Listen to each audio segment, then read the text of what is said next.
Pagkain sa 7-Eleven China, tikman natin. So guys, ito bumili ko ng rice with nori.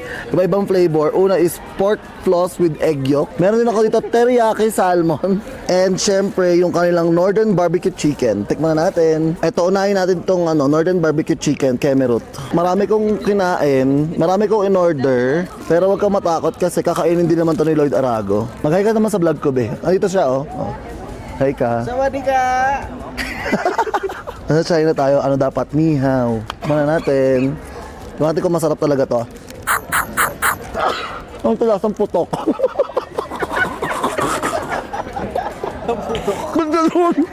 Ano to? Hainanese pork barbecue chicken. Tikman mo na, Arago. Tikman mo. Amoy anit. Amoy Tikman natin itong isa.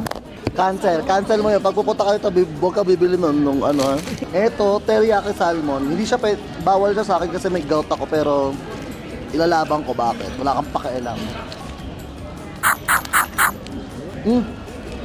Pinapantayan ko yun. Mahap to. Ang lasa. masarap kasi nga seafood. Pero yung una talaga. Next natin, itong tatlong klase ng siopaw. Tikman na natin.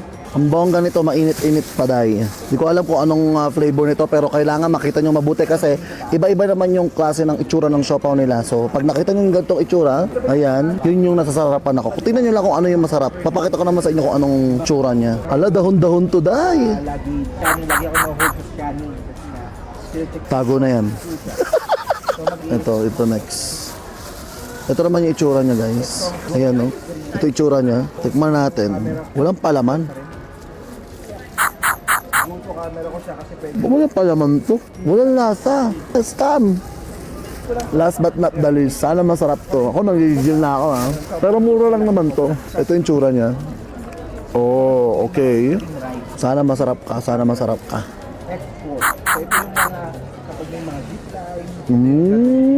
Ito maharap. Dalawa wala, hindi pasok sa panlasa ko. Meron pa pala ako nito, yung pork floss with egg yolk. Tikman natin. Wow. Parang may ano siya, something. So kasya na siya lahat dito sa bag na bag. Ayun lang naman. Parang itlog maalat. Alam mo yun? Parang alam mo yung pagkain ng Japan? Yun nga yan. Ayun ba yun? Oo. Okay, next naman natin yung kanilang mga barbecue. Charan! Diba? May mga barbecue sila. Tikman natin tong unang barbecue na nakuha ko. Wow! Mamula-mula!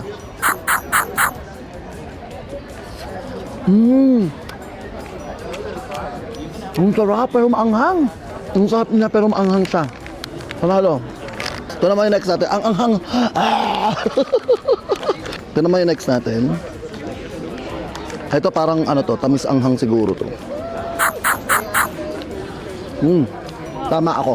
Masarap siya na maanghang na matamis. Masarap. Harap? May himatay ka. Hindi grabe naman kayo, masarap. Tapos, anghang. Hindi naman maanghang. Maanghang pero kanina ibabaw yung sarap. Pupunta ka ng 7-Eleven, bilhin mo yan, okay? Pinaka-last natin, ito pinaka-bongga sa kanila. Ayan. Wow. Na natin 7-Eleven haul. Kung bibili kayo ng mga pagkain, atas ako, sinubukan ko na. Okay mga keke, see you soon. Bye!